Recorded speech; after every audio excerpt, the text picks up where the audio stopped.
అధ్యక్ష ధన్యవాదాలు. ఆదిలాబాద్లో ఉన్నటువంటి స్టేడియం పేరు సర్దార్ వల్లభాయ్ పటేల్ గానే ఉన్నది అధ్యక్ష. మరి ముఖ్యమంత్రి గారు ఆ గ్రౌండ్కి అహ్మదాబాద్ గ్రౌండ్కి మాత్రమే అహ్మదాబాద్లో గ్రౌండ్కి మాత్రమే మోడీ గారు పేరు పెట్టారు కానీ స్టేడియం పేరు మార్చలేదు అధ్యక్ష. మోడీ గారి పేరు స్టేడియం పేరు సర్దార్ వల్లభాయ్ స్టేడియంగానే ఉన్నది అధ్యక్ష. గ్రౌండ్ పేరు మాత్రమే నరేంద్ర మోడీ గారు పేరు పెట్టారు కానీ స్టేడియం పేరు మార్చలేదు అధ్యక్ష. రెండోది అధ్యక్ష ఈరోజు ఉన్నటువంటి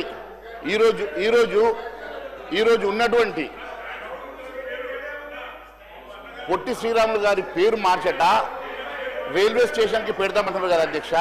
మరి ఈ పేరు ఎందుకు మార్చాల్సి వస్తున్నది? ఎందుకు? మరి ఉస్మానియా యూనివర్సిటీ ఉన్నది కదా అధ్యక్ష. కాబట్టి ఉస్మానియా యూనివర్సిటీ పేరు మార్చి సురవరం సుధాకర్ రెడ్డి గారి పేరు పెట్టుకోవచ్చు కానీ ఉన్న పొట్టి శ్రీరాములు గారి పేరు తీసేసి ఏదో రైల్వే హబ్కి పెడదాము అని చెప్పడం అది ఎంతవరకు సంబంధించిన అధ్యక్ష? మీరు కావాలంటే ఉస్మానియా యూనివర్సిటీ పేరు మార్చుకొని సురవరం ప్రతాప్ రెడ్డి గారి పేరు పెట్టుకోండి కానీ మీరు ఇక్కడ ఉన్నటువంటి పొట్టి శ్రీరాములు గారి పేరు మార్చాలని మీరు ఆలోచన చేయడం అది మంచి పద్ధతి కాదు అధ్యక్ష అని తెలియజేస్తున్నాను. Thank you.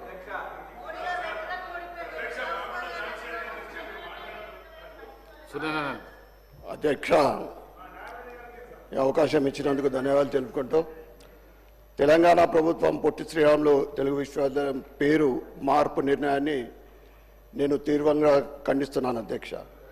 ఇది తెలుగు ప్రజల మనోభావాలను దెబ్బతీసే ఒక అవివేక చర్యనే అధ్యక్ష.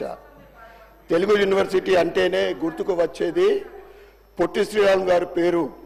ఈ మార్పును రాష్ట్ర ప్రభుత్వం విరమించుకోవాలని నేను మీ ద్వారా కోరుతున్నాను అధ్యక్ష.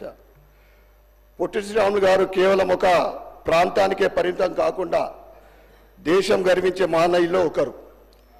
స్వాతంత్ర పోరాటంలో గాంధీ గారితో కలిసి పనిచేసి ఖాదీ ఉద్యమం, ఉప్పు సత్యాగ్రహం, క్విట్ ఇండియా ఉద్యమాల్లో కీలక పాత్ర పోషించిన వ్యక్తి పొట్టి శ్రీరాములు గారు అధ్యక్ష. అతని అహింసా మార్గం, పట్టుదల, ధైర్యం దేశానికి మార్గదర్శకంగా నిలిచాయి అధ్యక్ష. పొట్టి శ్రీరాములు గారు కేవలం భాషాపరమైన ఉద్యమం కోసం మాత్రమే కాకుండా దళితుల హక్కుల కోసం అభ్యున్నతికి కృషి చేసిన మహనీయులు పొట్టి శ్రీరాములు గారు.